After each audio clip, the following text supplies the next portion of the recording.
Boa Boa noite. noite, boa noite. Boa noite, Está meu respondendo amigo. ao pessoal. Eu peguei o meu no Apple, no Apple Play, né? Isso, eu também. E é um filme interessantíssimo, na verdade, um soco no estômago, né, para quem faz. O mesmo cineasta, vamos conversar sobre ele. Mas, gente, desculpe, eu já entrei falando, é que eu estou hoje numa maratona de lives. Matia me pegou aqui para Cristo e me botou 3 lives seguidas, 8. Eu demorei um minutinho para entrar aqui, que eu fui no banheiro, literalmente, e beber água, porque senão a voz vai embora, mas as olheiras, os olhos têm que ter esse cuidado. O truque é Mas manter sempre o copinho de água aqui, ó. Que a eu gente tenho aqui vai o meu aqui, respeitando. do ladinho, aberto aqui, com o símbolo aqui do manto sagrado. Então estamos Isso, todos aqui melhor participando ainda. junto com vocês, né? Mas, gente, boa noite a todos e todas, em especial meu estimado colega, confrade e ex-aluno e amigo Guilherme Ludwig, né? Uma pessoa sensacional, um ser humano maravilhoso, um juiz formidável, um professor apaixonante. E eu quero dizer a todos e todas a minha enorme satisfação de estar aqui com ele, né? Começando uma nova trilogia, porque já fez a primeira trilogia, É começa a isso. segunda trilogia de lives, né, sobre filmes, dentro dessas interfaces. Eu tenho uma preocupação muito grande com o direito e arte, a utilização dos mecanismos artísticos como uma forma de sensibilizar, de conscientizar, né, de ministrar as aulas do direito, e a gente pode refletir vários aspectos, não somente jurídicos, mas sociais, né, nesse filme, que é um filme relativamente recente, 2019, né, e que a gente vai conversar aqui com vocês. Só mandar, o nome do filme é Você Não Está Aqui, né, não estava aqui, Quem estava né, aqui. que na verdade é uma analogia com, da ideia do pedido que não foi recebido, né? Vamos trabalhar isso Isso, aqui. sorry, missed you.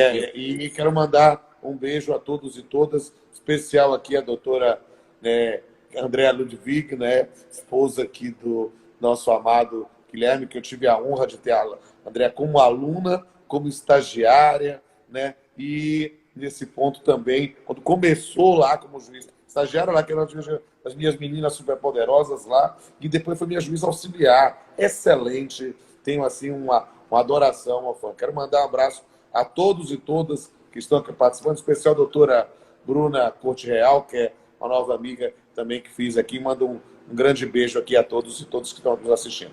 Guilherme, É. Vários você amigos, assista. vários amigos chegando aí, não dá para falar o nome de todos, né? São muitos, mas sintam-se todos abraçados. Boa noite a todos, especial a nossa desembargadora Débora Machado também. Doutora Já te Débora, vi um aqui grande entrando. abraço para a doutora Débora, nossa É, desembargadora. Eu, aí de Débora, ao contrário, eu que fui juiz auxiliar isso, dela, né? exatamente. Ela Gloriosa sexta vara. na décima, na décima. Décima vara, né? Décima vara, beleza. Mas, Rodolfo, é isso. A gente já adiantou, né? Eu antes de você entrar e você agora. A gente vai tratar hoje, dentro dessa nossa linha de fazer análise de filmes e tentar extrair conexões possíveis com o fenômeno jurídico, especialmente o direito do trabalho. No dia de hoje, nós vamos tratar do Você Não Estava Aqui, Sorry, We Missed You, né? Que é um drama britânico-franco-belga de 2019, dirigido por Ken Loach, né? Que é um diretor famoso já por filmes de alta qualidade nesse nível de reflexão sobre as estruturas do Estado Social de Direito, né? Pães e Rosas, Eu, Daniel Blake. Sem querer lhe interromper, mas interrompendo, Ken Lo é o cara sobre esse tipo de produção crítica. Eu falo aqui para os colegas e colegas, a professores e professoras que estão trabalhando nessa perspectiva de pensar em textos que trabalhem a noção do direito social, dessas reflexões críticas da sociedade. Ele tem muitos filmes premiados, né, que trazem um olhar crítico, sabe? Uma coisa que Milton Santos, que é um baiano fantástico, professor da USP, falou da ditadura do pensamento único. Às vezes nós acabamos indo numa maré de repetir conceitos, repetir análises, reflexões, e que precisam ser analisados. Planejados. Diga aí. Estou aqui bebendo a aguinha do Bahia. Pois é. E basicamente esse filme, né, Rodolfo, como você sabe, né, nós assistimos o filme, ele acompanha a trajetória, ele pega um corte na vida de Rick Turner, né, que é o personagem principal, a partir do momento em que ele se torna motorista entregador de uma empresa de entregas, né, de uma empresa de entregas numa plataforma virtual, né? E a partir daí ele propõe uma reflexão sobre essas novas formas de trabalho, os reflexos na vida do trabalhador, da família do trabalhador, né? E uma cena fundamental desse filme é exatamente a primeira cena, né? A primeira cena do filme é fundamental nessa discussão da influência sobre o direito do trabalho dessas tecnologias, desse novo sistema de produção moldado a partir das novas tecnologias, que é exatamente o momento da contratação. Né? É a entrevista para a contratação em que ele está conversando com o encarregado ali do pátio, que é o Maloney, né? Um personagem importantíssimo na dinâmica do filme. E ali fica muito claro, né, como as estratégias de marketing atuam de uma forma eficaz na captura da subjetividade daquelas pessoas que se propõem a trabalhar na plataforma, né? Através de um mito do empreendedorismo, né? Na verdade, uma pequena distorção da ideia de... Uma grande distorção, na verdade, da ideia de empreendedorismo, né? Que pode camuflar uma relação de trabalho autêntica, né? Subordinada, no caso. Né? O que eu acho fascinante dessa cena de abertura, e ela é muito didática, para nós juízes do trabalho, mais ainda, para nós professores de trabalho, mais ainda. Mas o que é interessante falar sobre ela? Né? É justamente o momento antes da imagem aparecer. Sim. Quando estamos só ouvindo, né, ou lendo as legendas, e o personagem principal, ele está vivendo de bicos desde 2008, desde uma crise. Né? Estamos aí em 2019 e ele não conseguiu ainda um emprego fixo, ele se mantenha. E aí ele fala de todas as experiências que ele teve, até de jardinagem, sei o quê. E aí vai para esse momento chave, que é uma reprodução de um discurso que a gente vê com frequência nessa ideia de empreendedorismo de um indivíduo só, né? Que digamos assim, um choque de, eu não digo de realidade, vou usar uma expressão, é um choque do discurso que ocorre na realidade, mas que transmuta, na verdade, uma nova forma de controle do trabalho humano. Eu até fiz umas anotações aqui do texto exato, do diálogo, que eu achei muito interessante para a gente analisar aqui. Que o Maloney, né, vira para ele e diz: aqui você não é contratado, você embarca. Você não trabalha para nós, você trabalha conosco. Você não dirige para nós, você presta serviço. Não há contrato de empregos, não há metas a cumprir. Você alcança o padrão da empresa. Não há salário, mas honorários. Você não bate ponto, mas fica à disposição. Será um motorista franqueado, senhor do seu destino. E é isso que separa os vitoriosos dos fracassados. Sensacional essa fala. É sensacional essa fala. Né? E aí fica muito clara que ele quer passar exatamente a distinção formal. Né? Aqui não é trabalho, aqui não é trabalho subordinado. Você, em tese, não é emprego. Exatamente. Você é dono do seu nariz. Né? E aí ele diz: você é um guerreiro. Você é um guerreiro porque você está embarcando conosco, né, para prestar o serviço como motorista franqueado e ser senhor do seu destino. Eu me lembrei nessa hora de eu ser um guerreiro, sabe? Embora seja outro aspecto do meio social, daquelas, vou chamar assim, empresas que trabalhavam com pirâmide, né? A ideia de assim, que era quase uma manifestação pentecostal, né, religiosa, todo mundo lá junto, vamos lá, vamos vencer, vamos ficar rico, não sei o quê, Gold Diamond, vamos lá. E era uma coisa assim, você é simple the best, botava a Tina Turner no meio do povo, né? É, Para que tivesse uma política motivacional para obter esses resultados. É algo que e, é fascinante, sim. e matematicamente insustentável, né? O sistema da pirâmide é matematicamente insustentável. Insustentável. E Porque você não você, tem como engenheiro, expandir para o pode dar infinito. essa dica melhor para o pessoal. E aí, na cena subsequente, Rodolfo, é praticamente uma continuidade dessa reflexão, né? Porque ele vai para o pátio para escolher a van para trabalhar e ele se dá conta que, na verdade, ali ele já tem o primeiro choque, né? Que ele não tem o controle exatamente das variáveis, né? Ele tenta assim, ele se interessa no primeiro momento por uma van menor, e aí o colega dele que está mostrando as vans diz assim, olha, se você pode levar essa menor, tá? Mas se você comprar uma maior, isso vai permitir que você faça mais entregas e pegue pacotes maiores, tenha uma perspectiva maior de retorno, não alugue, compre, porque se você comprar e comprar uma maior, você vai receber, aí ele trata de uma cifra lá, você vai receber um valor tal por dia, e isso multiplicado pelo mês vai cobrir muito o valor do financiamento, então é um negócio fenomenal. Só que o problema é que todo esse raciocínio matematicamente se sustenta. Mas na prática do dia a dia, quando ele vê, ele começa a perceber as dificuldades que existem na entrega, que não funciona de uma forma tão matemática, né? Dificuldade de trânsito, dificuldade de endereço errado, dificuldade de clientes que não querem simplesmente aceitar, né? Ou a pessoa que mora no prédio não quer aceitar por outro. Enfim, todas essas contingências, esses riscos do empreendimento, né?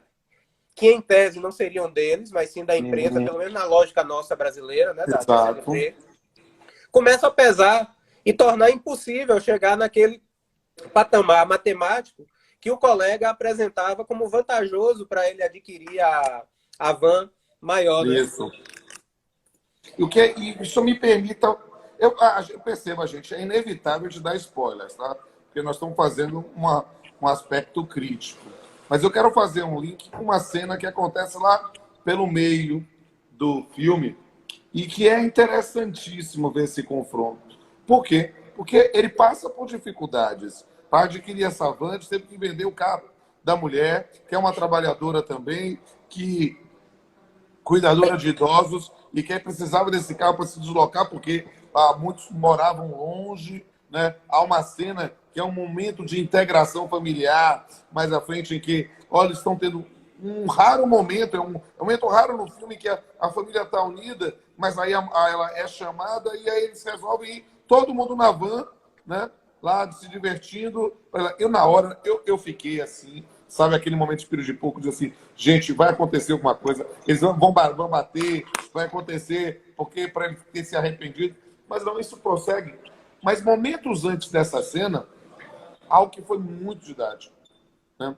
Quando o chefe lá, Malone, o chefe do personagem principal, disse, preciso conversar com você. Não, eu preciso fazer minha entrega aqui agora. Eu preciso conversar com você. Não, mas eu tenho um pouco tempo, não.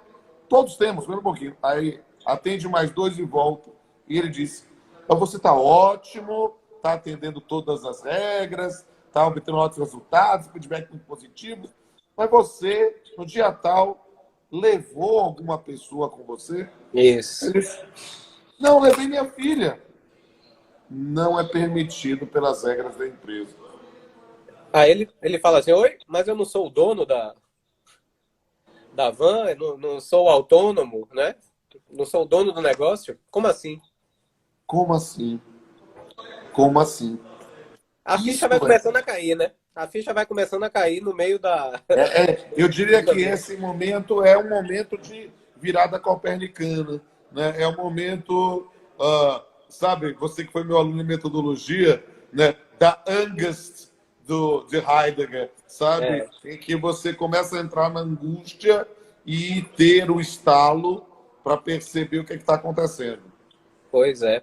Eu E é estou dando um interessante, spoiler, você, porque você... esse spoiler está conectado a isso. Sim, Né? lógico. E note que Só para dizer, eu e para todo o público tá aqui, eu e o Guilherme somos tão amigos que a gente vai na sintonia, né? Ele faz lá um roteirinho e eu vou debatendo. Então a gente não combinou previamente. Mas há uma outra cena que é muito forte para mim que me divorciei, né? E aí fico às vezes sem ter o contato com os filhos e vendo às vezes os filhos crescerem sem estar tão perto de mim. É um momento em que ele está conversando com o filho rebelde, né? Sim. E aí o filho rebelde dizendo não quero estudar, eu não sei o quê, porque mas você pode ter opções, você pode conseguir, você pode fazer uma faculdade assim. E aí ele diz, não, mas para fazer aquilo fulano de tal, que agora Tá devendo? está devendo 57 mil, está bebendo, está trabalhando lá num outro espaço, ou ficar igual a você. Esse é um Pois é. confronto, esse é um choque de realidade para um pai Sim. que é Sim. terrível. Porque você deixa de Quando ser a referência, né? Você deixa de ser o exemplo, deixa de ser a é referência. uma Então, perda da inocência para um pai quando ele se percebe que não é mais a referência de herói para o filho. e o filme explora muito isso, né? Na verdade, ele Esse explora. filme tem vários, assim, eu que sou Sim, lutador de boxe, tem vários ganchos, isso. assim, fígado e pâncreas o tempo todo, mas não é um filme depressivo, é um filme duro, não é um Sim. filme escuro, não é um filme que está mostrando, entre aspas, a vida como Cru. ela é. Ele é cru, né? E é interessante você falar isso da esposa e dos filhos, porque exatamente como você falou, o filme ele também mostra não apenas o desencanto e o desespero que o trabalhador vai pouco a pouco adquirindo a partir do momento em que ele constata que não era nada daquilo que foi acertado na contratação, nem que ele esperava, mas também há uma desestruturação total da família, né? A mulher dele, a gente percebe logo de início, que também é uma trabalhadora precarizada, porque também é uma trabalhadora por demanda, e o fato dele né, precisar de que ela venda o carro e ela abre mão disso pelo sonho, né, pela perspectiva dele e tal, isso faz com que o trabalho dela fique pior ainda, e não apenas pior ainda, porque ela gasta muito mais tempo para chegar em casa, mas pelo fato dela demandar muito mais esse tempo, ela está menos tempo em casa, assim como ele também está menos tempo em casa, e os filhos passam a ser criados por ninguém. Né? Por ninguém. A filha menor começa, numa inversão de papel, a se tornar mais ou menos a responsável pela casa. Exato. É quem E os dá o resquícios de conselho pro irmão mais humanidade velho. estão na filha menor. A filha menor, de repente, é que toma conta dos pais acabados na sala, Isso. acabados de trabalho, e ela vai lá e arruma a mesa e faz um carinho. Ou seja, de repente, o toque de humanidade de uma sociedade que faz com que os seres humanos se brutalizem, né? De repente a humanidade está naquela que ainda não foi brutalizada. Exatamente. Então o trabalho deixa de ser, então, um mecanismo até de construção da identidade do sujeito, né? Da sua relação em família, e passa a ser a fonte da desestruturação, né? A fonte da desestruturação familiar. E isso vai gerando cada vez mais consequências, e eles fazem uma metáfora muito interessante que vem no filme através do sonho da esposa, da Abe, né? Que ela diz assim: eu tô com um sonho recorrente agora, que nós estamos numa areia movediça, afundando cada vez mais, nossos filhos tentam nos socorrer com os galhos, mas os galhos quebram.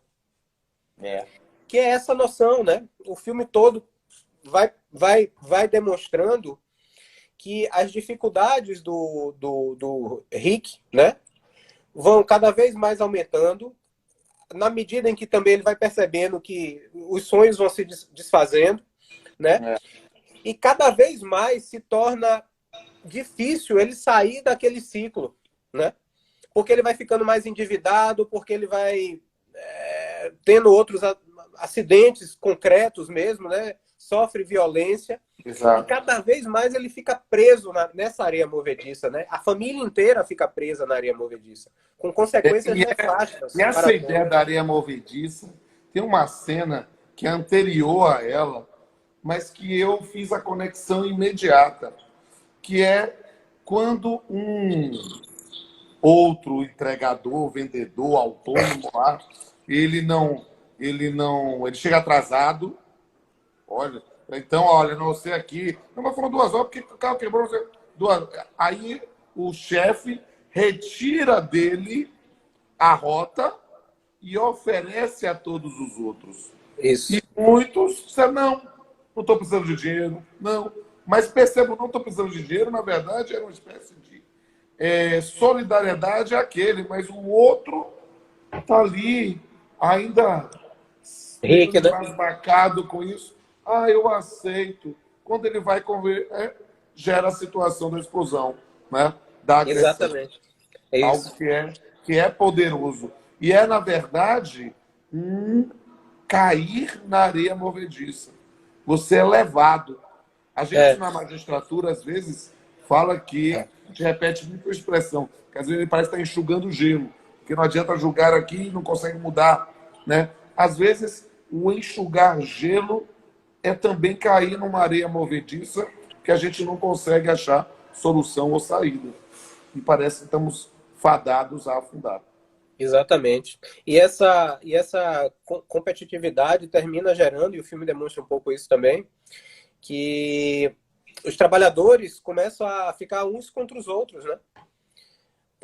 Porque exatamente estão buscando essas melhores condições, tentando ganhar um pouco mais, embora isso a gente perceba que não seja possível, né? Que na Não. verdade vai precarizando cada vez mais e ele vai se atolando ali naquela situação. Mas isso vai gerando um clima terrível também na própria estrutura, né? Eles começam a discutir entre si, Entre né? si. É um negócio super complicado. Um ponto muito bacana também que eu percebi, talvez você concorde comigo, é um momento que a Abe ela está discutindo com uma das idosas, ela está discutindo não, ela está conversando com uma das idosas que ela cuida, e ela mostra uma foto de um movimento grevista, né, de 84. Uhum. E aí, nesse momento, bate aquela noção de como as relações de trabalho foram se corroendo, né? O sistema de produção foi se tornando mais agressivo e mais precarizante de lá para cá, né? Que ela diz, pô, nós lutamos por tudo aquilo e agora tá desse jeito, né? É incompreensível para ela que estava participando daquele movimento naquele momento, né? Em que os trabalhadores estavam muito mais integrados, né? A noção de consciência de classe, não havia essa pulverização decorrente do impacto dessas novas tecnologias no sistema de produção. Os trabalhadores percebiam que os seus problemas eram os problemas dos outros, né? E isso gerava uma liga, né? Mais forte, mais fácil de ser percebida, diferentemente de agora, e gera, nesse momento aí, gera esse confronto, né? De versões do mundo do trabalho, anos 80, anos 2010, né? Evoluímos tanto na tecnologia e pioramos tanto na qualidade. É.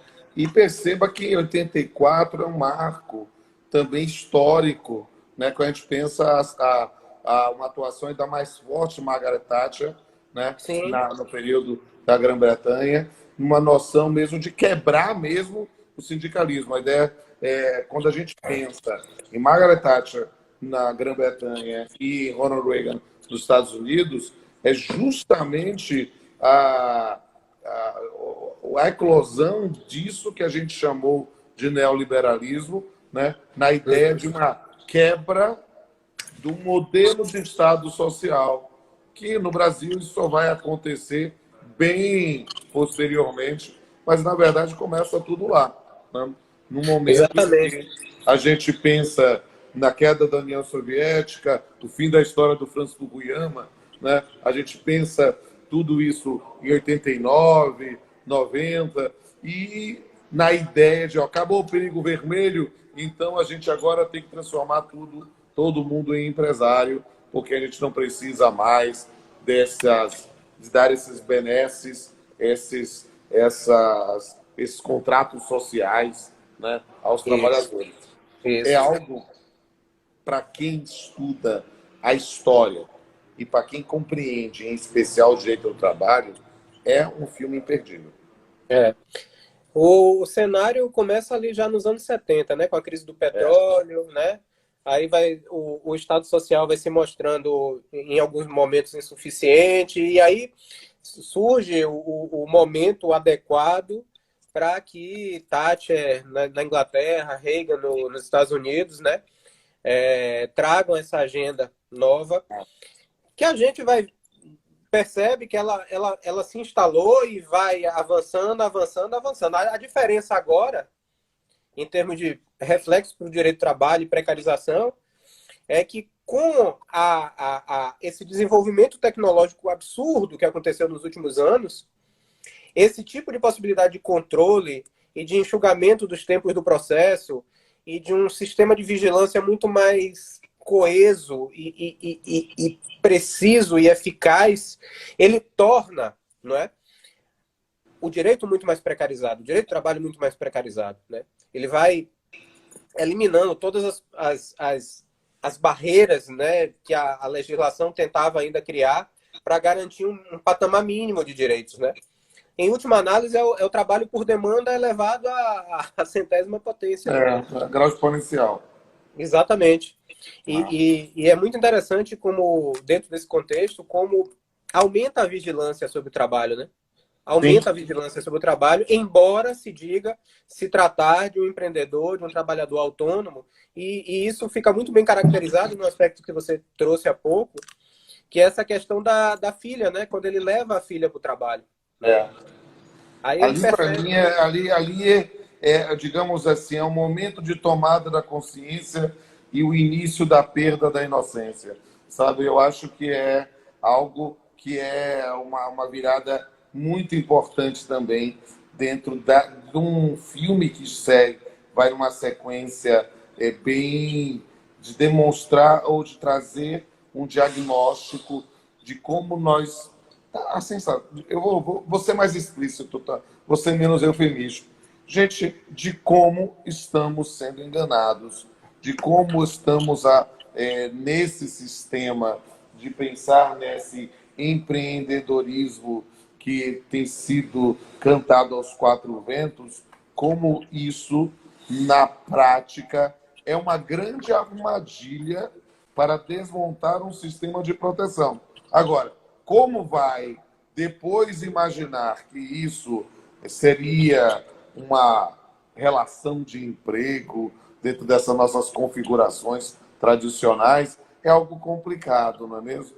Aí precisaria que eu tivesse a prova efetiva de que houve a proibição de levar a filha, a prova efetiva de que ele não pôde se fazer substituir, porque, na verdade, a vida dele agora era aquele mecanismo lá onde dizia os pedidos. O final do filme é muito sintomático, né? Aí Isso. a gente precisa fazer dois registros aqui importantes. Da nossa presidente, Cissa Pontes, que está aqui Isso. também, Eu ia e fazer do isso agora. professor Edivaldo Brito, também que está assistindo aqui a nossa live. Que honra tê-los aqui junto a nós. E Diga nossa isso. ex-presidente Rosemary também. Temos duas Ah, eu não vi Rose, presidentes, não. Eu não estou a enxergando atual muito bem aqui. e a ex.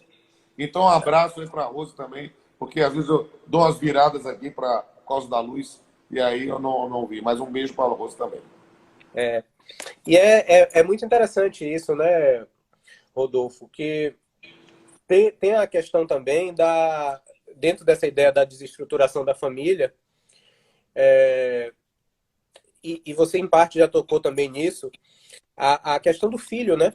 O filho fica completamente perdido em relação à sua própria educação, ele começa a faltar aulas, ele começa a se meter com algumas pessoas que têm um comportamento mais complicado, né? Começa a ter alguma Faz confusão com a polícia, né? né? E é interessante porque a perda total da referência parental, ou seja, paternal e maternal, como modelos de vida. Ou seja, a gente trabalha às vezes com Nietzsche, né, para pensar em morte de Deus, ou a gente pode trabalhar com Freud na morte do pai, né? Mas perceba que isso tem em si um dado de emancipação. Mas ali não. Ali não é emancipação. É literalmente ausência de qualquer referência. Eu vou Exatamente. Eu não admiro meu pai, não admiro minha mãe. A vida que eles têm é uma vida que não me interessa. O que eles ensinam dizendo que é a base. O senhor Ivaldo pergunta qual é o tema. É uma live diferente, professor Ivaldo. Nós estamos aqui comentando um filme, né, chamado Você Não Estava Aqui, que é um filme inglês, Franco-belga. francês, belga, né? Uma produção, né, que trata sobre esse fenômeno do trabalho, né? Especificamente desse trabalho através dessas plataformas digitais ou coisa do gênero. Mas, de fato, voltando àquela temática que você trouxe há pouco, alguns minutos atrás agora, não é possível mesmo a gente interpretar, por exemplo, os, os, os conceitos indeterminados presentes no artigo 3º da CLT com base para entender esse fenômeno com base na lógica do sistema fordista ou do sistema toyotista. Não dá para reconhecer, né? Não dá. E a ideia dos conceitos abertos é justamente essa possibilidade de atualização da norma diante inclusive dos impactos tecnológicos. É assim que a gente aprende, né? Que a técnica da textura aberta no sistema normativo serve exatamente para atualização normativa sem precisar se mudar o texto legal. Né? Então, a interpretação desse fenômeno, me parece, reclama, né, uma percepção muito clara desse novo contorno da relação de trabalho influenciada por esse sistema de produção afetado diretamente por uma lógica que não existia antes de jeito nenhum, né, e que tem que ser considerada para fins de verificação de subordinação, de vigilância, né, da dependência propriamente dita. Eu acho que o trabalhador hoje é muito mais dependente do que outrora. Né? O problema, e muitas vezes aí falando da nossa atividade como magistrados, né, sempre falando em abstrato, são as restrições do campo da investigação em um processo judicial. O processo judicial é uma construção humana muito limitada dentro dos limites objetivos da lide, né, para compreender toda a complexidade de um mundo em que nem tudo que ocorre de fato vem ao processo. Então, eu fico imaginando essa situação do filme levada a um processo judicial, né? Aí fica muito fácil perceber a situação de dependência do personagem principal, né? Que leva com que pensamos que é um sistema socialmente injusto, quase cruel. Mas, do ponto de vista da construção tradicional dos elementos da relação de emprego, o discurso do chefe dele é o discurso perfeito para a inexistência do vínculo empregatício da forma tradicional. Você não é empregado. Você não trabalha para a gente. Você trabalha com a gente. Você, na verdade, presta serviços junto com a gente para terceiros. E aí verificar essas formas de remuneração trazem um grande desafio, né, para uma solução. E isso é muito complicado. A gente vê isso, às vezes, nos debates entre colegas, em que essa questão acaba virando simplesmente a velha dicotomia. Não, ou é vínculo empregatício ou não é vínculo empregatício. Quando, na verdade, a gente poderia construir. Eu fiz uma live muito interessante, mas muito interessante, com o José Lúcio Munhoz, né, que se aposentou, e ele estava estudando, fazendo um curso de pós-graduação na Escócia. E aí ele, falando especificamente sobre essa figura das plataformas digitais, e aí ele falando como o sistema inglês tem aspectos intermediários. Mandar um abraço aqui para o nosso professor Celso Castro. Ele fez um comentário interessante também, aqui. Doutorado aqui, e trazendo a dor da gente não sai no jornal Chico Buarque, sem sobrevida, e nem no processo. Né? Celso é um poeta com as palavras. Né? Aliás, Rodolfo, eu vou fazer um registro aqui público, aproveitando a presença do professor Celso Castro, que a primeira atividade de análise de filme que eu participei foi com o professor Celso Castro, lá na UFBA, pelo CEPEG. Né? O CEPEG organizou, na época a gente estava, né, Ricardo, eu e tal. e a gente organizou a análise do filme Ponto de Mutação, de Capra, que é um filme dificílimo de analisar, por sinal, né? Que é a história de um filósofo, um historiador e uma física, salvo engano, se eu não estou enganado. E o professor Celso Castro fez uma análise fenomenal lá no auditório Raul Chaves. O professor Celso é super... Eu sempre digo, ele foi meu primeiro professor de Direito Civil. Ele ensinava Direito Civil. Então, eu fico dizendo, a matéria que eu fiz concurso para a UFMA, a primeira lição foi do professor Celso, uma grande figura. Se for por isso, eu ainda tenho outro dado. A primeira aula que eu tive com ele, eu era ainda aluno de engenharia elétrica e ele ensinava a matéria de legislação social. Na verdade, ele foi meu primeiro professor de direito. E olha o que você pode dizer, olha essa coisa assim. Ele foi seu professor de legislação social, então ele foi seu primeiro professor de direito do trabalho. Sim. E você se tornou juiz do trabalho, você está vendo? O professor Celso nos inspirando. Mas seguindo aí, feitas as homenagens... posteriormente orientador, né? No mestrado e no doutorado. Exatamente, mestrado e doutorado. Mas é isso. E tem uma cena muito interessante, Rodolfo, voltando ao filme, que é aquela cena em que ele tenta obter uma folga porque ele está muito pressionado exatamente pelos problemas que já estão acontecendo com o filho mais velho, né? Pela ausência dele, que ele não consegue mais acompanhar o filho. E aí ele vai... Aquela cena dele correndo desesperado para ir na reunião com o diretor. Quando chegou lá, eu digo, o diretor já saiu há 25 minutos. Pois é. E aí ele tenta obter alguns dias, né, para tentar equilibrar a vida dele novamente. E o Maloney fala de uma... Eu também fiz essa anotação aqui. Eu gosto muito das falas dele, né? As falas dele são bem impactantes mesmo, né? Me permita, você é mais contido, eu sou mais irreverente. Olha, pega todas as falas do Maloney, cabe em qualquer processo judicial em alegação de empregatício com plataformas digitais. Isso. Olha, eu vejo a defesa ali, porque isso, para mim, é sintomático, é um elemento interessante. Por isso que eu recomendo todo mundo que veja esse filme. E é uma realidade da Inglaterra, né? Quer dizer, não é nem para dizer que é algo focalizado na nossa questão. Mas ele diz assim, ele se reporta para o Rick após o pleito, né? E ele diz assim, ó, ninguém quer saber se você está trabalhando muito ou se está seguro, mas apenas preço, entrega e o objeto. O que é garantido pelo scanner, que decide quem vive ou quem morre. Aí ele termina, né? Um dia de folga vai lhe custar 100 libras, eu acho, né?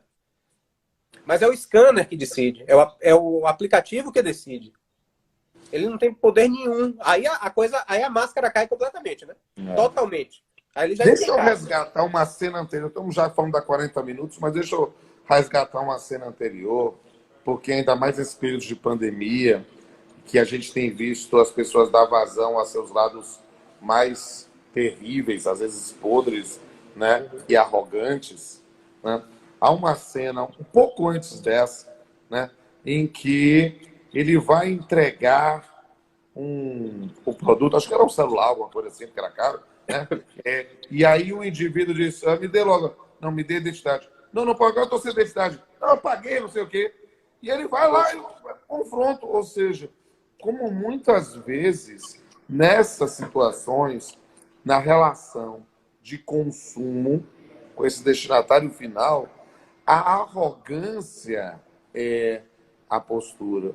A gente vê isso lá no indivíduo que diz lá, assina aqui pelo vizinho, bote sobre Big Data, né? Ou aquela noção assim, nunca está aqui, eu não vou assinar. Não vou... É algo como nós vivemos num sistema que, por sermos consumidores, queremos humilhar quem nos serve. Sim. E isso, e perceba, não estou dizendo de mim ou de você, estamos dizendo de todos nós, somos exortados a dizer quase, você sabe com quem está falando? Sou eu que pago, estou pagando, esse tipo de coisa. Eu já paguei, eu estou quero... pagando. Isso. Então isso é um discurso arrogante que está tão disseminado que muitas vezes nós vemos as pessoas fazendo e elas não tomaram consciência disso. É, esse diálogo aí é bastante interessante. Ele me fez pensar em duas coisas, especificamente. Além dessa sua reflexão, né, que foi muito interessante também. A primeira coisa é a conexão que ele faz com a questão da proteção dos dados, né? Porque, de certa forma, o cliente ali tem razão, né? Porque ele não sabe para que vai ser usado aqueles dados ali, Sim, né? E aí já faz a conexão com privacidade hackeada, né? Esse é um primeiro aspecto. Bastante interessante, que eu acho que é um filme que a gente até podia sim. pensar em analisar em outro momento. O Dilema das Redes e a Privacidade Hackeada. São dois É. filmes que estão na ordem do dia para ser E, debatidos. e uma outra questão que me trouxe, mas aí é uma questão mais para o processo, é uma advertência que Fausto, nosso colega Fausto Gaia, Sim. ele já fez mais de uma vez, e eu acho muito interessante o que ele Eu fiz o fala. prefácio do livro dele. Pronto, exato. Então você sabe bem. Mas eu já ouvi falando umas 2 ou 3 vezes, e ele faz uma referência muito interessante. Ele diz assim: ó, quando nós analisamos esse fenômeno jurídico e tentamos identificar se há ou não a relação de trabalho, nós que estamos interpretando aquela situação temos que nos despir da condição de consumidor. Porque a condição de consumidor muitas vezes interfere, ainda que em nível inconsciente, no resultado da Verdade. interpretação, né? É como se a gente quisesse já soubesse qual era o resultado e estivesse só buscando como justificar aquilo, como fundamentar aquilo para, né, não haver o prejuízo para a nossa situação enquanto consumidor, né?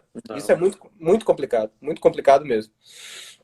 Mas, mas avançando, Rodolfo, então a gente vê finalmente, né, aquela situação crítica, né, que digamos assim, o cume das desventuras em série sofridas pelo personagem, né? Que é exatamente quando some a chave do carro dele, né? Dentro de casa, né? E ele, em princípio, acha que é o filho mais velho que está fazendo como uma retaliação, né? Por causa do comportamento de tomar o celular, que aí já tem uma outra discussão interessantíssima, né?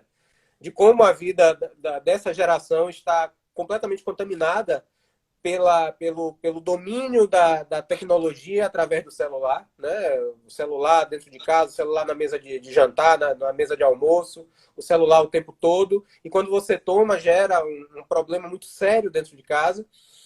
E ele começa a achar que foi o filho o responsável, né, pelo sumiço da chave, exatamente como uma retaliação. Depois ele vai descobrir, né, que não foi, enfim, a gente não vai antecipar aqui, porque é um dado muito importante. Mas é interessante como ele enlouquece também quando ele perde essa chave, né? É verdade. Porque ele perdeu o sentido da vida dele. Surta. Surta. E É, perceba, a vida dele parece que depende de achar essa chave. Então é algo de uma manifestação dos seus sentimentos mais viscerais, né? Numa obsessão, numa obsessão. Ele realmente perde o controle totalmente. exatamente. E a partir daí, né, tem uma série de consequências que ao final ele acha, e aí ele já está com as entregas todas em atraso, já está devendo ao empregador, vamos chamar de empregador, né? A empresa lá de entregas, já está devendo todos esses dias, o dia que ficou parado, as entregas que não foram feitas. E ele tenta E que ainda. acaba sendo a ligação com o título do filme original em inglês. Exatamente, você não estava aqui, né? Na verdade é ele que não estava, no caso, né? Porque normalmente é para o cliente, mas agora passa a ser o próprio entregador. É uma sacada bacana, né? Ele inverte a posição até que ele sofre a violência, né? Que a gente também não vai falar exatamente o que é aqui, porque também não interessa esse detalhe. Ele sofre a violência e o scanner é quebrado, né? E quando o scanner é quebrado, que é exatamente como diz o Malone, quem decide quem vive ou morre dentro daquela relação, né? E ele próprio é quebrado, fisicamente ele é quebrado, né? Ele já estava quebrado emocionalmente, né? Ele já estava destroçado. E ele é quebrado fisicamente, chega No ápice. na culminância, né? Que você acha que ainda vai ter alguma possibilidade daquilo ali gerar alguma mudança de rota na trama, para ele conseguir sair da areia movediça mas o filme não termina. Ou seja, volta-se ao ciclo, né? Reinicia. Reinicia-se. E é sintomático. O final do filme é sintomático nessa noção de como ele é trabalhador. Olha como a gente pode reconstruir o discurso, como ele é trabalhador. É isso. É isso. Como ele tem compromisso, né, com o trabalho. Ele vai lutar pelo pão. E é um discurso que está incrustado na sociedade mundial, Sim. mas eu posso falar em especial da brasileira e da norte-americana por causa do meu irmão, que é entregador de empresas nesse sentido lá nos Estados Unidos. Uhum. Eu vejo quanto esse discurso, sabe, me tocou muito pessoalmente o filme, não como estudioso de trabalho, mas como eu vejo que o discurso do Malone é um discurso que eu vejo que sendo produzido na minha casa estendida. Na casa do meu irmão fala esse discurso, incorporou esse discurso. Só que ele não é o Malone, ele é o entregador. Sim. Ele é o entregador. E isso faz com que a gente pense não tem alternativa, o sistema, o direito de trabalho acabou, o fim do perigo vermelho em 89 faz com que tenha perdido sentido um Estado que busque preservar os direitos sociais, patamares civilizatórios mínimos. Não, é tudo... Não, temos que virar todo mundo empresário mesmo. Ainda que seja empresário de si mesmo. O grande problema é que o sistema como ele é posto, ele tende sempre a uma hegemonia de poder. Né? Sério. Quando você tem uma hegemonia de poder, quem está no poder não precisa mais oferecer nenhum regalo, nenhuma benesse. Exatamente. Para que se adira àquele sistema, né? Perfeito. É a mesma lógica monopolista, né? A mesma lógica monopolista. É um filme para se pensar. E eu quero convidar todos e todas para assistirem, verem e reverem essa live, né, que vai ficar disponível aí no perfil de Guilherme. Vou baixar lá no meu canal. Mandar um abraço aqui para Leandro Fernandes, que foi quem inaugurou aqui. Eu fiz a live 18 horas com o Fernando, 19 horas com o Fernando Amarante, agora às 20 com o Guilherme Ludwig. Os olhinhos já estão piscando, né? Mas eu quero dizer a todos e todas, já que já temos aí 10 minutos para o arremate, que esse é um filme para ver e ruminar, digerir lentamente e refletir se não é isso que se vislumbra como futuro, no futuro das nossas relações sociais de trabalho, né? E se é isso mesmo que se quer. Eu acho que o grande mote do filme é produzir realmente essa reflexão, né? Que tipo de sociedade a gente está construindo e se isso realmente atende ao que se pretende, porque parece, né, por aquela derivação ali do final do filme, parece que nós estamos todos, né? E aí não vou dizer apenas os trabalhadores da iniciativa privada, né? Porque tudo isso está interligado. Né? Nós estamos todos na areia movediça. E aí, nosso professor Celso está lembrando aqui fazendo aí uma reconstrução de Kant, né, da fundamentação da metafísica dos costumes, que falam que as coisas têm preço, as pessoas têm dignidade. Bem, esse filme faz a desconstrução de Kant para dizer que as pessoas já não têm dignidade, já não têm valor, só tem, talvez, preço. O preço que o scanner diz qual é. Exatamente, porque o scanner decide quem vive ou morre. O scanner decide quem vive ou morre. Essa é uma frase. Mas é isso, meu amigo. Que bom. Que mais uma live, mais um encontro nosso tão agradável, né? É um tema duro, é um tema cru, é um tema hardcore mesmo. Com todo o respeito, galera que está assistindo, Guilherme só pega filme pedreira. A gente falou sobre o Poço, falou sobre Coringa, que não tem nada de super-herói. É um filme muito pesado. O terceiro foi qual mesmo? Foi... Pô, esqueci agora. Deu branco também. Mas só filme pedreiro e agora esse quatro. Mas ele está começando aí uma nova trilogia. Ó, deixa eu mandar aqui um beijo especial para a conselheira do CNJ, doutora Tânia Retinha, que está assistindo aqui também. Fiz uma live sensacional com ela. Um abraço a todos e todas. E, Guilherme, só porque a gente tem que arrematar, dizer que foi mais uma vez uma honra, um prazer, um privilégio. Você não é somente meu colega, não é somente meu confrade, não é somente meu ex-aluno, não é somente meu ex-avaliado. Você é meu amigo. E ter você ter o privilégio da sua inteligência numa interlocução sobre essas interfaces, que a bateria já está quase acabando, da arte, com não somente com o direito, mas com a sociedade, é um prêmio, um presente na minha vida que eu não quero abrir mão.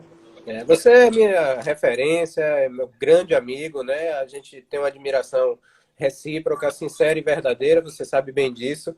E dialogar contigo, né?